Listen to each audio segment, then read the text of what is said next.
The importance of feed in the aquaculture space cannot be underestimated, but the high cost of feed is a major concern to a lot of farmers. Now, the operations of pond farmers and fish farmers often depend on the amount of feed they use and the cost they incur in that space. But there's a solution: Biofloc Technology. Now, this technology is what we'll be talking about on this episode of Food Chain. And this is what my colleague Emma Davids will be bringing to us in this exciting episode of Food Chain. My name is Prince Apia. I hope you enjoy this edition.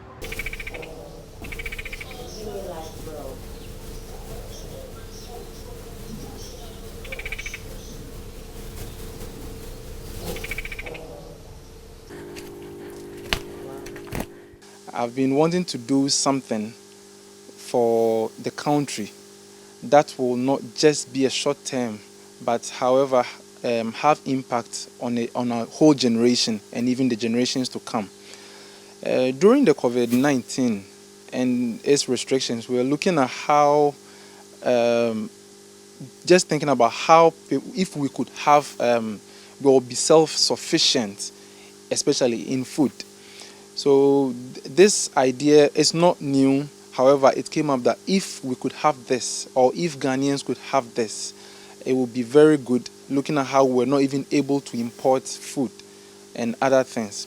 So I discussed with my colleague, who will introduce himself soon, about this. He is a tarpaulin tank manufacturer and also a trained expert in Biofloc Technology, Biofloc Aquaculture Technology. So we discussed about having a tank on the concept to see how we can also push this to Ghana and even beyond Ghana. So this has been the concept, and we are happy to say it's been very successful. However, I will let him give us details in the technology and also the technicalities of it. So, like Joe mentioned, I am a tarpaulin product manufacturer, and one of the products I manufacture is tarpaulin tanks. Fortunately, I am probably the only African trained and experienced in this technology resident in Africa. So we have that unique advantage that brings to us. And this technology is actually a revolutionary technology that has been tried, tested, and proven across the world. Okay, and it has the potential of bringing what I call a blue revolution in Africa. And fortunately, that could start in Ghana. So it's a very clean technology. It's a scientific technology, scientific approach to aquaculture that can produce good quality fish sustainably and, most importantly, profitably. If you notice, it's also a very clean technology. As you stand here, you cannot even know that you are standing beside a tank. There is absolutely no smell, because this is a very, very clean technology. You don't need to be at the coastal side of your country, even Ghana, to have this technology. As you could see, we did the concept at the backyard. So we could have a small space, enough water, and then we have this running. It runs on electricity. In this small tank, you could have so many in there compared to even the traditional ones. The size of the fish is bigger than the traditional ones in the pond, and even the taste is better. This will create a lot of employment for the youth. As you know, the finance minister even mentioned that it would be best if the youth even ventures into entrepreneurship. This is one way we think that the youth can have it. Okay, you don't need to be in a tertiary to have this system running. So a secondary school leaver can then pick this up. We train the person maximum 3 days. He can start with it and then move on with it. So it creates a lot of employment for the youth as well. And we could also have sufficient fish for the community, for the country, and even surplus for exports. So in the long run, the country is going to benefit a lot more from even the exports. firstly, why do we need such a system?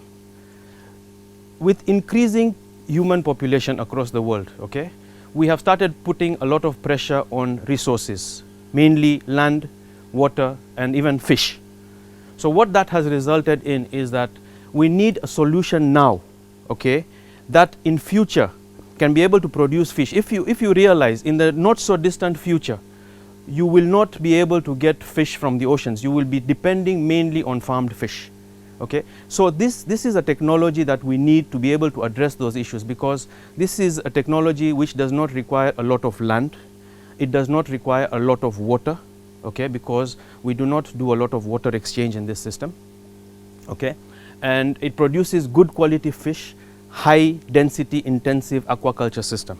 Okay, so that is the reason why we need the technology. Now, how this technology works is we prepare the water, okay, we prepare the water in such a way that the waste from the fish or any uneaten feed, excess feed, okay, is converted by the water in the system, okay, assimilated or converted into what we call microbial protein. Now, microbial protein is a single cell protein that is very high quality and that the fish can consume, okay. So what that does is now it reduces your need to feed the fish extra, because they already have feed coming from the water itself. So that is how the technology works. So the first technical benefit that you get is efficient use of land and water, because within a small space you can produce a lot of fish, okay.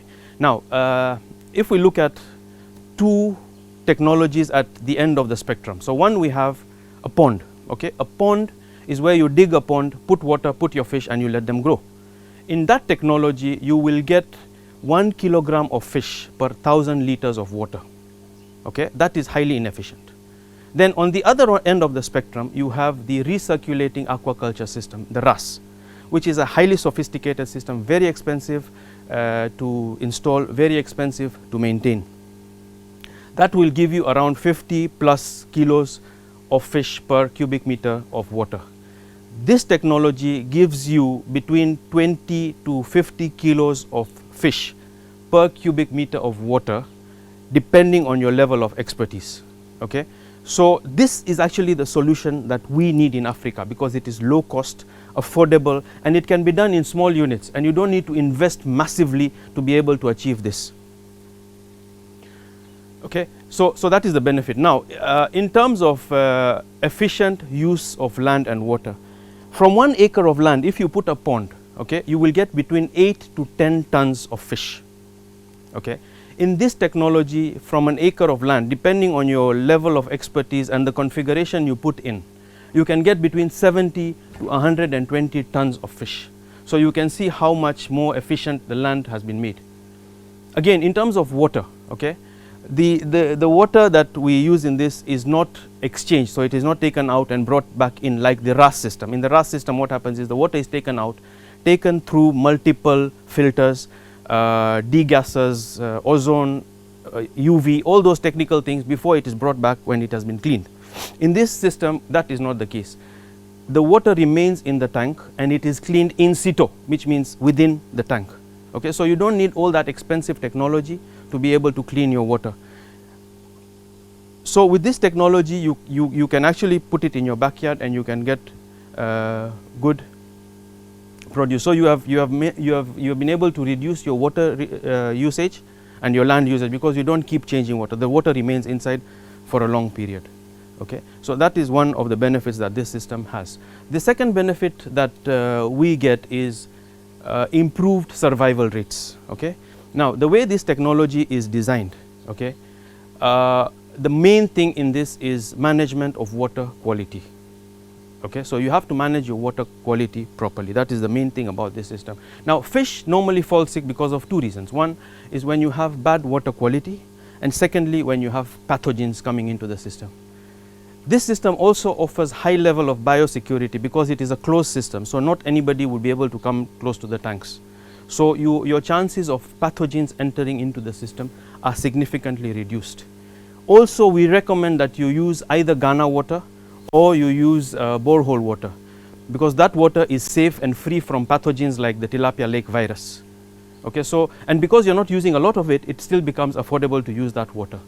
Okay, so that in that way you have improved your biosecurity.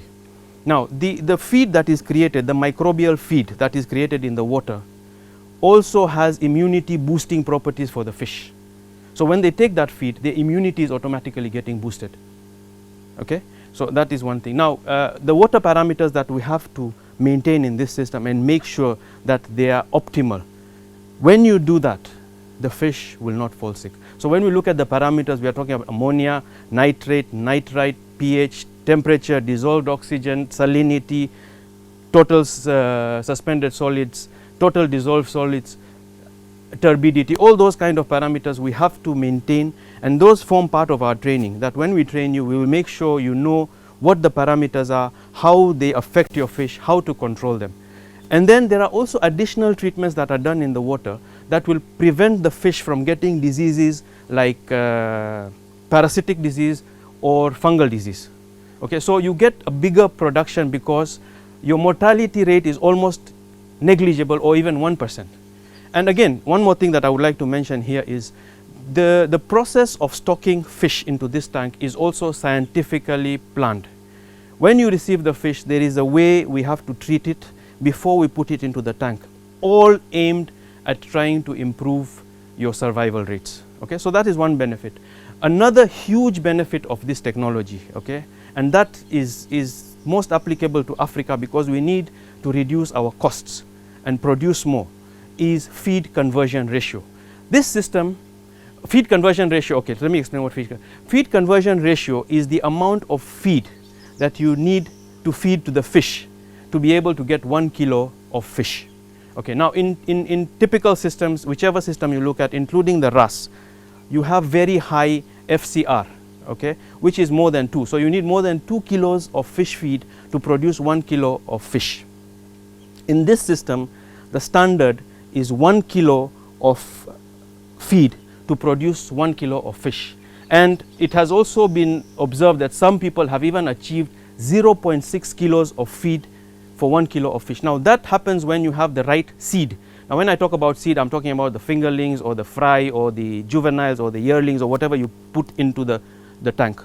So that is called the seed. So when you have good seed, you have good feed, you have good grading, okay, you can even achieve 0.6 kilograms of feed for 1 kilo of fish. So in terms of feed conversion ratio, you are now getting good produce from low amount of fish feed.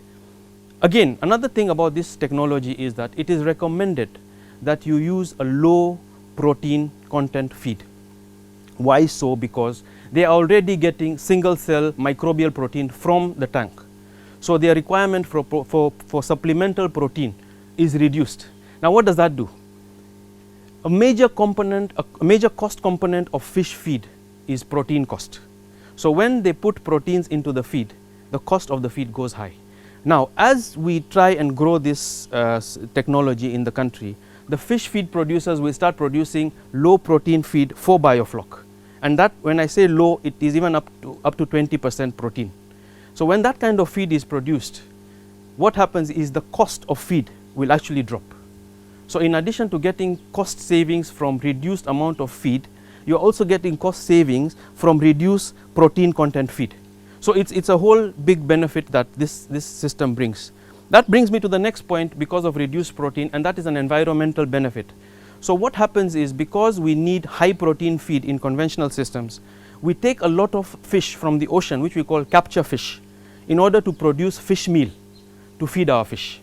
What are we doing? We are taking away from the human food chain and putting it into fish. And we are also putting unnecessary pressure on the oceans and taking out fish that we don't need to take.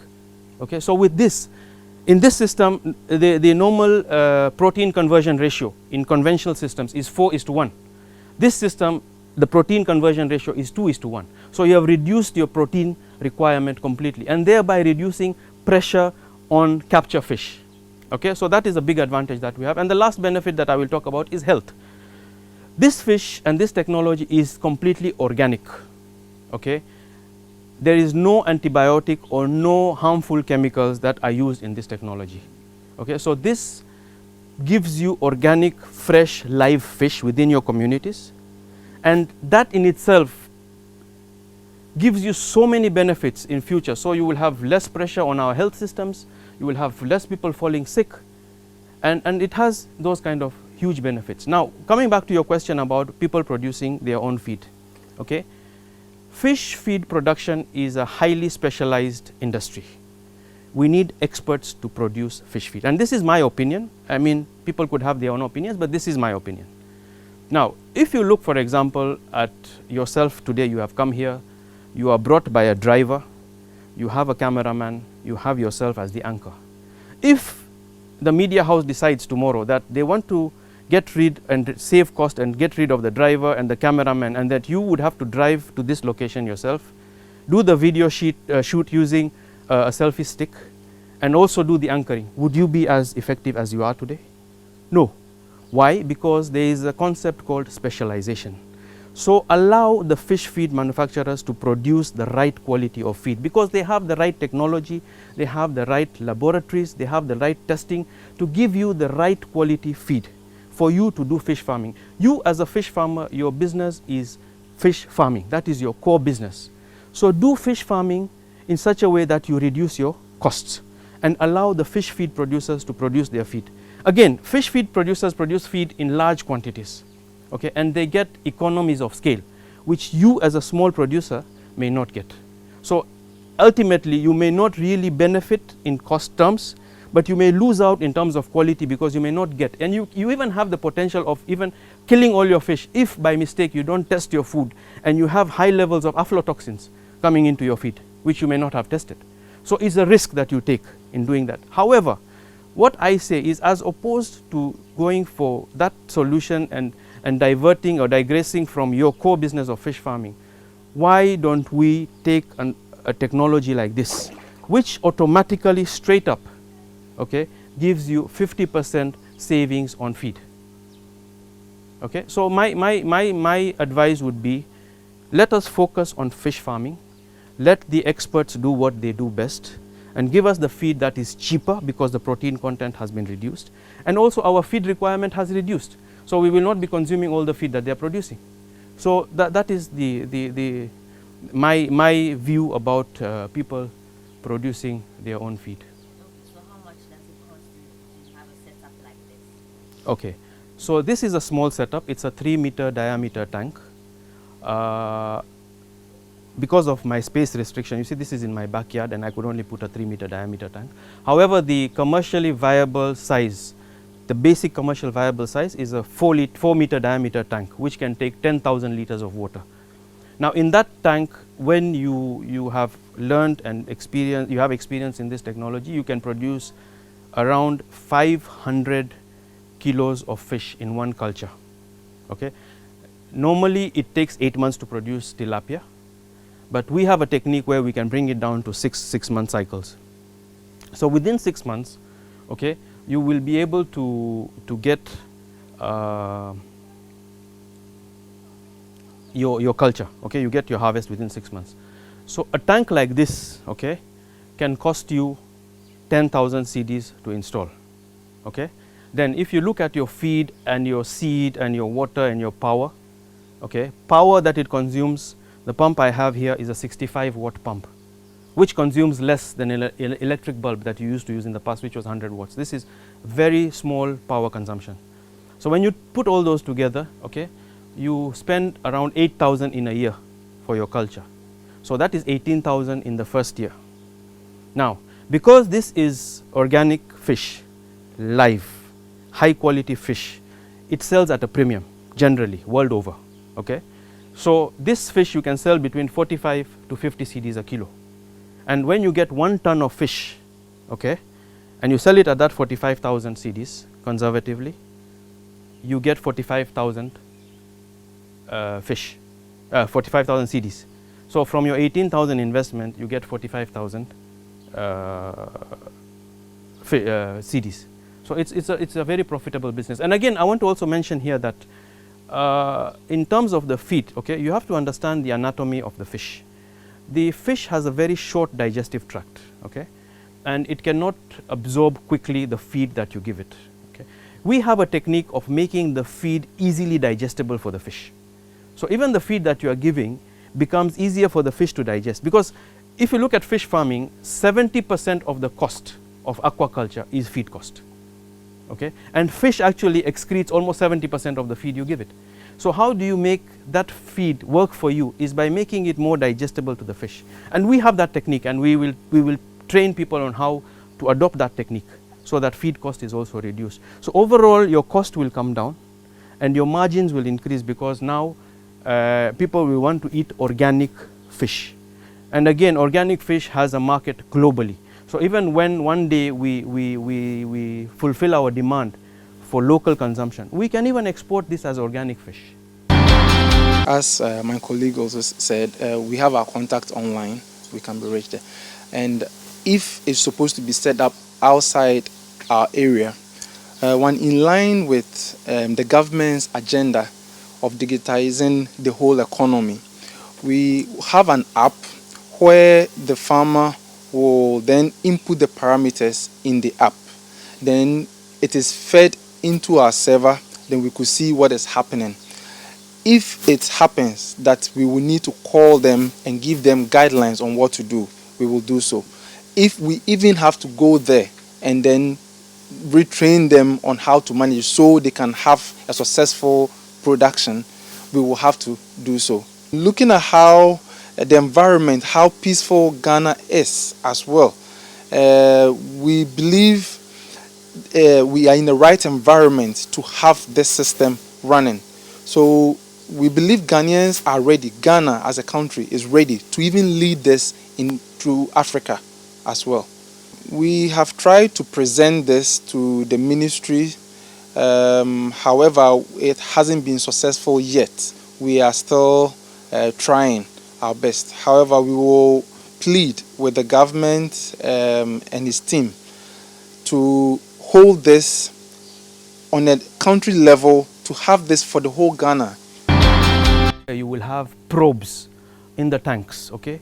So when you have the probes in the tank, the probes will automatically feed to us in real time the parameters. So you don't need to necessarily go to the tank and take parameters. So the probes will already be sending those feeds to us, and whenever we see something that is untoward, we will immediately step in. Now, in terms of the benefits, look at the benefits at the bigger picture in addition to what he has said. So, for example, if 1,000 Ghanaians today take this technology into their backyard and produce 1,000 kilos of fish in a year, so we already have 1,000 tons already coming from backyards. Good quality, high protein, organic fish coming from the backyards. If all the schools, okay, adopt this technology and put a tank in their schools, what the children are learning in class in science, those scientific principles are actually applied in this technology, and they can actually practically apply this, and they will also learn how to do this technology and become aquapreneurs in future if they want to become aquapreneurs. If you look at Kenya, for example, okay, where I come from, appropriate technologies like greenhouses were started in 1960s, okay, and because of that, if you look around Africa today, a lot of agronomists in African countries are from Kenya, okay, because they acquired the skills over time and today they are experts. So in the same way, if we use this appropriate technology for Africa, okay, and train people today, by the time the rest of Africa wakes up to this, we will have a trained pool of experts who we can then deploy to those countries. So the benefits are huge, okay. Now, you asked about the challenges. Yes, every system has its challenges. The main challenges of this system are, number one, training.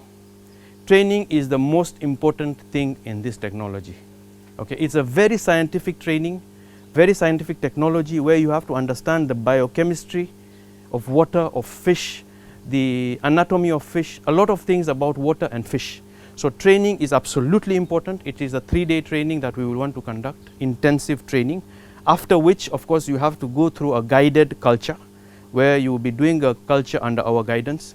After that, you become ready to start your own setup. Number two, the second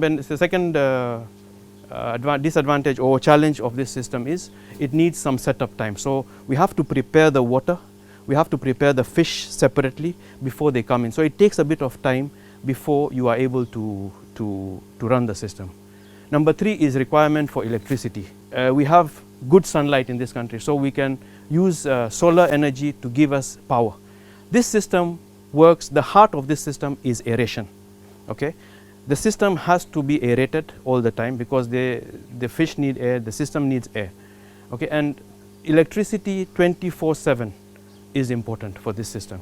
Okay? And the reason why you do not get any smell from this, any foul smell from this system, is because of the aeration, and that is because there is oxygenation happening. The reason why you have foul smell is because of gases such as hydrogen sulfide, methane, all coming out from the system when there is lack of oxygen, and a situation which is called anoxic is created in the tank. That is when you have a dirty system, smelly and foul smell. But this system needs power, so that is one of the challenges that we have. Another challenge that we have generally in Biofloc is weather. Okay? Weather means when you have very cold conditions, okay, the fish will not grow. God is very kind to Ghana. He has given us very good weather throughout the country. So you can do this in any part of the country without the need. Okay, so what happens is in countries where you have cold weather, you have an additional cost of setting up greenhouses. In Ghana, we are blessed. We don't even need to put a greenhouse. You just put a small shed like this to prevent excess sunlight coming in and to prevent rainwater from coming into the tank, because those affect water parameters. Just a simple shed like this, you don't need to put up an expensive greenhouse. You have a simple shed. God has given us good weather, and your tilapia will just flourish. So when you see the water being brown, okay, this is typical of a Biofloc tank. There are two cultures. There is a green and brown culture in Biofloc. Green is when it is open and uncovered, and there is algae which forms in the tank. But this is a brown culture because we have a cover, and so not a lot of sunlight comes in. We allow a bit of sunlight because fish need vitamin D, which they get through the sun. So we allow a bit of sunlight, but we don't allow too much of sunlight because we don't want what is called an algal bloom. When an algal bloom happens, what happens is, even though algae provides oxygen to fish during the day, at night they reverse their role and they start consuming oxygen and taking away from the fish. So that can be dangerous. Sometimes it can deplete the oxygen to dangerous levels. So we want to avoid any form of algal bloom in the system. Again, we cover this system because we don't want a lot of rainwater to come in. When rainwater comes in, it affects the pH of the water, and we don't want to do that. So when you see the water is brown like this, it is not really dirty. It is because the microbial feed is kept suspended in the water for the fish to be consuming as they breathe. Tilapia is a filter feeder, which means when they are breathing in the oxygen through the water, they are also consuming the feed that goes along with the water. So what you see here is actually suspended microbial protein, or biofloc. The floc is what you are seeing suspended. So I'll demonstrate to you how it is. Okay, so this is called an EMOF cone, and this is part of the tools that we use to maintain our parameters, and this forms part of our training. Okay, so we are going to fetch some of the water so that you can see actually what is in this water.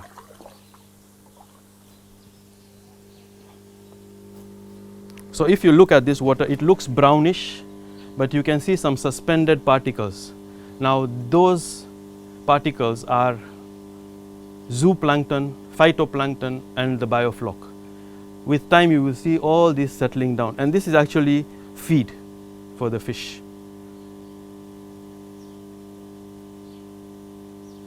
And just to let you know, when this fish produced babies, so we had small fingerlings, and we were actually feeding them this floc, exclusively feeding them the floc, and they are fine. So this is actually very good protein which can actually be harvested. You can harvest this protein, dry it, and it then becomes feed again for the fish. So if you can see, there's something settling here. That is the floc. That is the feed. So perhaps it is about time that technologies like these are adopted and scaled up for fish farmers to encourage them address some of these pressing issues that they face in their production. Hopefully the aquaculture space will improve and get better. My name is Prince Apia, and it's been an exciting edition of this year's Food Chain. Thank you for joining us, and see you the next time.